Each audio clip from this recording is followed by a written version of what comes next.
Last year in October, I came in France Kafka. Today it's July and I'm here with Albert Camus. By August, maybe I'll come with Frederick instead.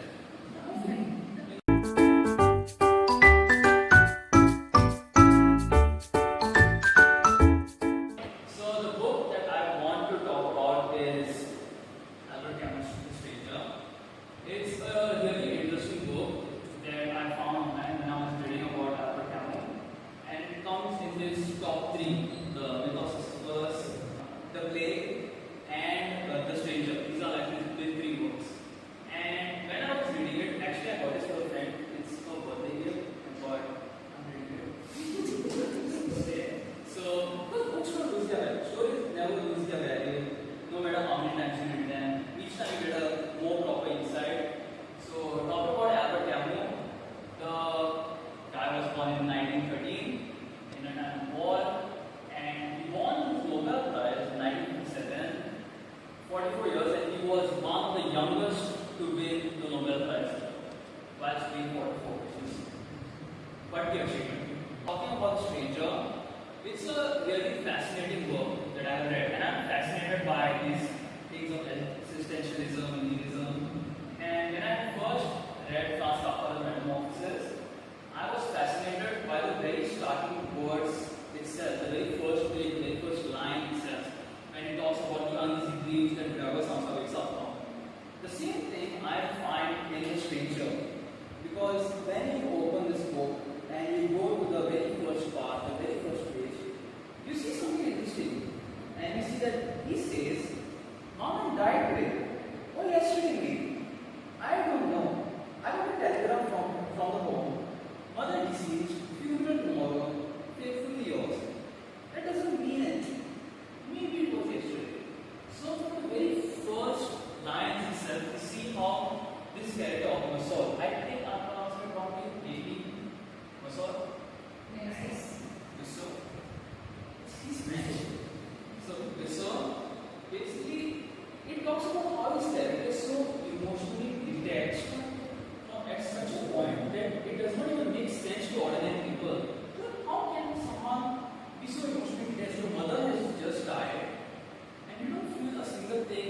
And when you go to the house, when you go to the home where she is dead, the very first thing is that you don't even want to see her. When the housekeeper says that I'll take off the veil, and be sure that he says no. And then you wonder even more, what is this character? What is he trying to portray? And then the very next thing that he wants to talk about is not even having dinner. He just wants to have his cup of coffee, and then he wants to smoke his cigarette, and he even offers it to the home help or and as we I'll not spoil this book much for you all, because whoever wants to read it, it's a really nice read. I do recommend it. My friend is really going to enjoy it by the way. So basically, it talks about how things are so absurd, but at the same time, it makes so much sense. Because further down the line, he gets caught up in an unusual murder. But I have to give it. He gets caught up in a murder, unusual one, and it does not have any relationship whatsoever. And it makes no sense, but to the absurd mind, it does, because Albert Camus, the grandfather of absurdism, he basically tries to give out this notion, this idea that no matter what you try and find in life, it is all going to be absurd, it's going to be meaningless, it's not going to pertain any one particular meaning.